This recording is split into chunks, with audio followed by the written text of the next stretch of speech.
नमस्कार दोस्तों, आज की रोमांचक कहानी में आप सभी का स्वागत है। मुंबई के एक छोटे से किराए के मकान में रहने वाला आर्यन एक 26 वर्षीय युवक था जो अपनी विधवा बुआ जया की देखभाल के लिए उनके घर आया था। बुआ को हाल ही में हार्ट अटैक आया था और अस्पताल से डिस्चार्ज किया गया था। डॉक्टर ने सख्त आराम की सलाह दी थी। आर्यन के अलावा बुआ की देखभाल करने वाला कोई नहीं था क्योंकि उनका इकलौता बेटा अमेरिका में बस गया था। रात का समय था। बुआ के कमरे में ही एक अतिरिक्त खाट लगी थी ताकि आर्यन रात में भी उनकी सेवा कर सके। रात करीब 1:30 बजे का वक्त था जब आर्यन अचानक नींद में बेचैन होकर उठ बैठा। उसने देखा गहरी नींद में बुआ गहरी नींद में सो रही है, पर आर्यन का दिल जोर जोर से धड़क रहा था। एक अजीब सी बेचैनी उसे सता रही थी। वह धीरे से उठा और बुआ के पलंग के पास जाकर बैठ गया। उसने बुआ के कान में धीरे से कुछ कहा और फिर वहीं बैठकर एक ऐसा काम शुरू किया जिसे करने का विचार उसके मन में दिन से ही चल रहा था। दिलचस्प बात यह थी कि बुआ भी सालों से यही चाहती थी। सुबह जब बुआ उठी तो वह सही से चल भी नहीं पा रही थी। आखिर रात में आर्यन ने ऐसा क्या किया? नमस्कार दोस्तों, आर्यन एक मध्यम वर्गीय परिवार से ताल्लुक रखता था। पिता का निधन बचपन में ही हो गया था और माँ ने ही उसे और उसकी बहन को बड़ी मुश्किल से पाल पोस कर बड़ा किया था। आर्यन बचपन से ही पढ़ाई में बहुत तेज था और उसने अपनी मेहनत से एक अच्छी कंपनी में नौकरी हासिल की थी। 3 साल पहले आर्यन की शादी उसकी कॉलेज जाने वाली दोस्त अवनी से हुई थी। अवनी एक चित्रकार थी। उसके हाथों में रंगों से खेलने का हुनर था। दोनों का विवाहित जीवन बहुत खुशहाल था। वह एक छोटे से फ्लैट में रहते थे जिसकी दीवारों को अवनी ने अपने हाथों से सजाया था। आर्यन का सपना था कि वह कुछ सालों में अपना घर खरीदे और अवनी को एक बेहतर जीवन दे, लेकिन किस्मत को कुछ और ही मंजूर था। एक बारिश की शाम अवनी घर लौट रही थी कि एक गाड़ी ने उसे टक्कर मार दी। कई दिनों तक अस्पताल में लड़ने के बाद अवनी ने आखिरी सांस ली और आर्यन की दुनिया उजड़ गई। अवनी के जाने के बाद आर्यन एक जिंदा लाश बनकर रह गया। वह न तो ठीक से खाता न सोता। उसकी नौकरी चली गई। वह दिन रात अवनी की तस्वीरों को देखकर रोता रहता। माँ और बहन ने उसे समझाने की बहुत कोशिश की, पर आर्यन किसी की नहीं सुनता था। इसी बीच उसे खबर मिली कि उसकी विधवा बुआ जया, जो अकेली रहती थी, उनको हार्ट अटैक आया और वह अस्पताल में है। आर्यन की माँ ने उसे बुआ की देखभाल के लिए भेजा, शायद इस उम्मीद में ही दूसरों की जिम्मेदारी उसे अपने दुख से बाहर निकालने में मदद करेगी। बुआ जया का घर मुंबई के एक पुराने इलाके में था। वह अपनी पति की मृत्यु के बाद से अकेली रह रही थी। उनका बेटा अमेरिका में था और शायद ही कभी संपर्क करता। बुआ का जीवन एक सूनी सी दिनचर्या में बीत रहा था। जब आर्यन बुआ के घर पहुंचा तो वह उन्हें अस्पताल से घर ले आया। डॉक्टर ने कड़े आराम और दवाइयां का पालन करने की सलाह दी थी। पिछले कुछ दिनों तो सब कुछ सामान्य रहा। आर्यन बुआ की दवाइयां और खाने पीने का ध्यान रखता, लेकिन धीरे धीरे आर्यन ने महसूस किया कि बुआ सिर्फ शारीरिक रूप से ही बीमार नहीं थी, बल्कि वह अंदर से टूटी हुई थी। अकेलेपन और अपेक्षा ने उन्हें गहराई से घायल किया हुआ था। रात के समय जब आर्यन उनके कमरे में सोता तो कभी कभी उन्हें सिसकते हुए सुनता। एक दिन उसने हिम्मत करके पूछ ही लिया, बुआ आप रो क्यों रही हैं? बुआ ने आंसू पोंछते हुए जवाब दिया, कुछ नहीं बेटा, बस बुढ़ापा है या सताती है। आर्यन समझ गया वह खुद भी तो इस अकेलेपन और यादों के अंधेरे में जी रहा था। एक शाम बुआ ने आर्यन से कहा, बेटा अलमारी में से वह पुराना एल्बम निकालना, तुझे तेरे फूफा की फोटो दिखाती हूँ। आर्यन ने एल्बम निकाला। फोटो देखते हुए बुआ की आंखें भर आई। यह देख, यह फोटो हमारी शादी के 1 साल बाद की है। तेरे फूफा बहुत अच्छे इंसान थे। अगर आज वह होते तो शायद मैं इतनी बीमार न होती। आर्यन ने पूछा, बुआ आपका बेटा? वह कहती, वह कभी आता है? बुआ ने दुख भरी मुस्कान के साथ सर हिलाया। वह तो अपनी दुनिया में मस्त है। साल में 1 बार फोन कर देता है, बस पैसे भेज देता है। मगर पैसे से क्या होता है? दिल तो चाहता है कि कोई बैठकर बात तो करे। यह बात आर्यन के दिल को छू गई। उसे लगा जैसे बुआ उसके अपने दिल की बात कह रही हो। उसे भी तो किसी के साथ बैठकर अपने दिल का दर्द बांटने की तमन्ना थी। धीरे धीरे दोनों के बीच एक अजीब सा रिश्ता बनने लगा। वे दोनों ही जीवन की निराशाओं और टूटे सपनों का बोझ ढो रहे थे। एक दिन बुआ ने आर्यन से कहा, तू भी बहुत दुखी रहता है ना? अवनी की याद सताती है। आर्यन हैरान रह गया। उसने तो बुआ को कभी अवनी के बारे में नहीं बताया था। बुआ मुस्कुराई। तेरी माँ ने बताया था। मैं भी तेरे दुख को समझ सकती हूँ। जब तेरे फूफा गए थे तो मैं भी 3 साल तक सही से जी नहीं पाई थी। उस रात आर्यन ने पहली बार अवनी के बारे में खुलकर बात की। उसने बताया कि कैसे अवनी की मौत ने उसकी जिंदगी की रोशनी ही बुझा दी। बुआ ने धैर्य से सुना और फिर कहा, बेटा मौत तो जीवन का एक हिस्सा है, पर जिंदा लोगों को मारकर भी नहीं मरना चाहिए। यह बात आर्यन के दिल में उतर गई। अगले कुछ दिनों में आर्यन ने बुआ के घर को सजाने संवारने का काम शुरू किया। उसने अवनी से सीखे हुए पेंटिंग के हुनर से दीवारों पर खूबसूरत डिजाइन बनाए। बुआ हैरान रह गई। तुझे पेंटिंग भी आती है? आर्यन ने मुस्कुराते हुए कहा। अवनी सिखा गई थी। बुआ की तबीयत में धीरे धीरे सुधार हो रहा था, पर डॉक्टर ने अभी भी भारी काम करने की सलाह दी थी। एक दिन बुआ ने आर्यन से कहा, बेटा एक काम करना, अलमारी के ऊपर मेरी पुरानी सिलाई मशीन पड़ी है, उसे नीचे उतारना है, कुछ कपड़े सिलने हैं। आर्यन ने कुर्सी पर चढ़कर मशीन उतारनी चाहिए।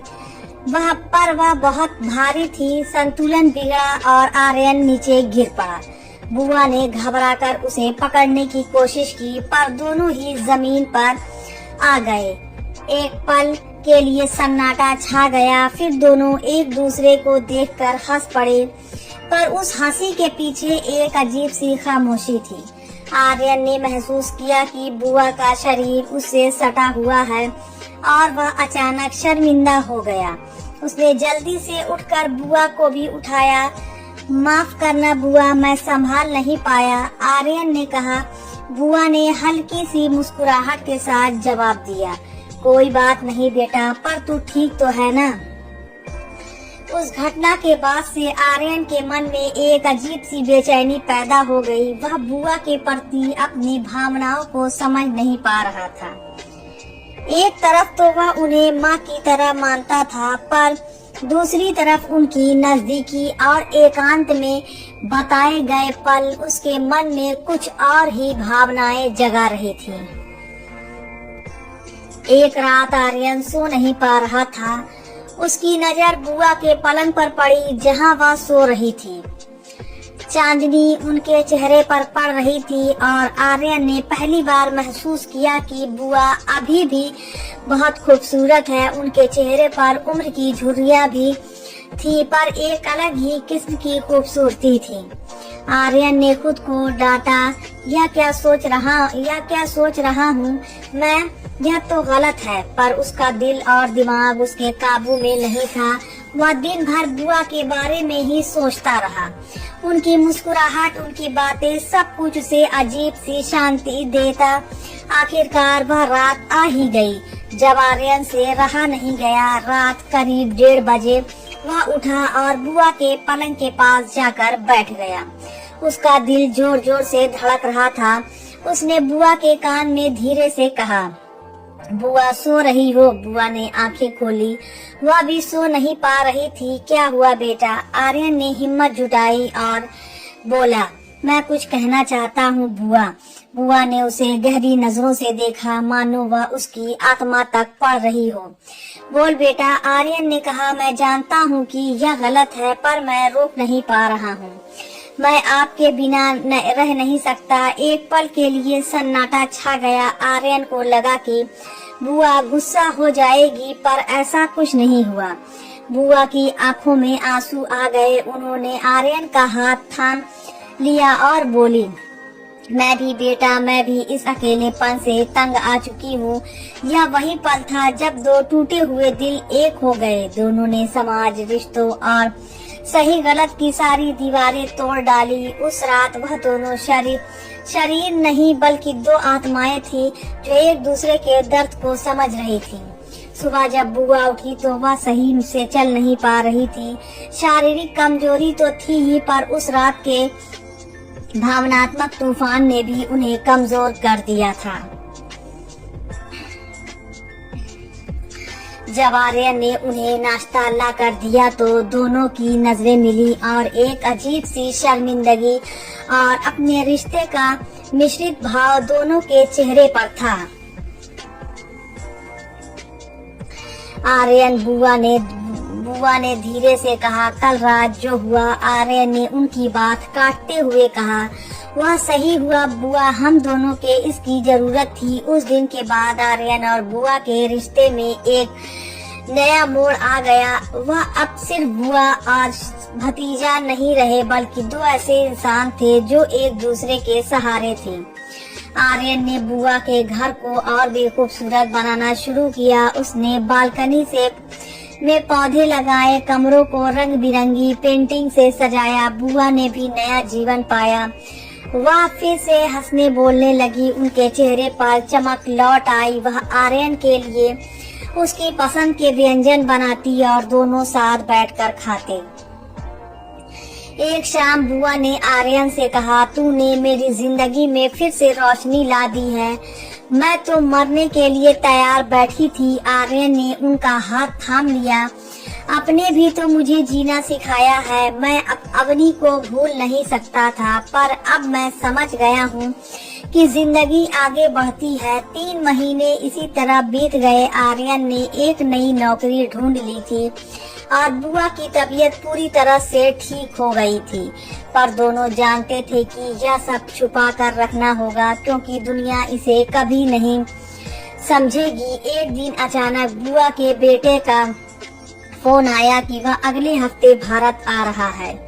यह खबर सुनकर दोनों चिंतित हो गए। बुआ ने कहा, वह यहाँ सिर्फ 2 दिन रुकेगा, फिर चला जाएगा। हमें बस इतना ध्यान रखना है कि उसे कुछ शक न हो। पर भाग्य को कुछ और ही मंजूर था। बुआ का बेटा राहुल 1 हफ्ते पहले ही पहुंच गया। बिना बताए जब वह घर में घुसा तो उसने वह दृश्य देखा जिसकी उसे उम्मीद नहीं थी। आर्यन और बुआ एक दूसरे के गले लगे हुए थे। एक पल के लिए तो राहुल को विश्वास नहीं हुआ। फिर गुस्से में उसने चीखना शुरू किया, यह क्या हो रहा है? तुम लोग क्या कर रहे हो? आर्यन और बुआ हड़बड़ाकर अलग हुए। बुआ ने डरी हुई आवाज में कहा, बेटा तू आ गया। राहुल का चेहरा गुस्से में तमतमा रहा था। हाँ आ गया, और देख लिया कि मेरी अनुपस्थिति में तुम लोग क्या क्या कर रहे हो। यह शर्मनाक है। आर्यन ने समझाने की कोशिश की, भाई साहब आप गलत समझ रहे हैं। चुप। राहुल चीखा, तू मेरी माँ के साथ यह सब कर रहा है, तुझे शर्म नहीं आती?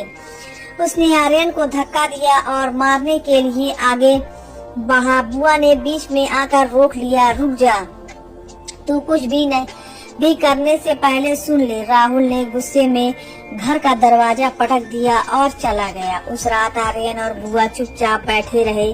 दोनों जानते थे कि अब राहुल इस बात को पूरे परिवार में फैला देगा। अगले दिन आर्यन की माँ का फोन आया। वह बहुत नाराज थी। आर्यन, यह क्या सुन रही हूँ? तू अपनी बुआ के साथ यह कैसा पाप कर रहा है? आर्यन ने समझाने की कोशिश की। माँ, यह वैसा नहीं है जैसा तुम सोच रही हो। नहीं, माँ ने कड़क कर कहा, तू तुरंत वहाँ से वापस आ जा। लोग क्या कहेंगे? हमारे परिवार की इज्जत मिट्टी में मिल जाएगी। फोन काटने के बाद आर्यन ने बुआ की तरफ देखा। बुआ की आंखों में आंसू थे। शायद तुझे चले जाना चाहिए बेटा, मैं तेरी जिंदगी बर्बाद नहीं कर सकती, आर्यन ने दृढ़ता से कहा। नहीं नहीं बुआ, मैं नहीं जाऊंगा। हमने कोई गलत काम नहीं किया है। हम दोनों ने एक दूसरे को जीना सिखाया है। मैं इस रिश्ते को छुपा कर नहीं रखूंगा। अगले कुछ दिनों में परिवार और रिश्तेदारों की तरफ से दबाव बढ़ता गया। सब आर्यन और बुआ की निंदा कर रहे थे। कोई उनकी भावनाओं को समझना नहीं चाहता था। आखिरकार आर्यन ने एक फैसला लिया। उसने बुआ से कहा, बुआ, मैं यहाँ से जा रहा हूँ और तुम्हें अकेला छोड़कर नहीं। अगर तुम तैयार हो तो हम दोनों कहीं और चले जाएंगे, नई जगह, नई जिंदगी शुरू करें। बुआ ने पल भर सोचा कि मुस्कुराई। हाँ बेटा, चलो, हम इस उम्र में मैंने डरना छोड़ दिया है। एक हफ्ते बाद आर्यन और बुआ मुंबई छोड़कर पुणे चले गए। वहाँ उन्होंने एक छोटा सा घर लिया और नई जिंदगी शुरू की। आर्यन ने एक आर्ट गैलरी खोली और बुआ ने सिलाई का काम शुरू किया। लोग अब भी उनके रिश्ते को गलत नजर से देखते थे, पर अब दोनों को इसकी परवाह नहीं थी। वह जानते थे कि उनका रिश्ता सिर्फ शारीरिक नहीं बल्कि आध्यात्मिक था।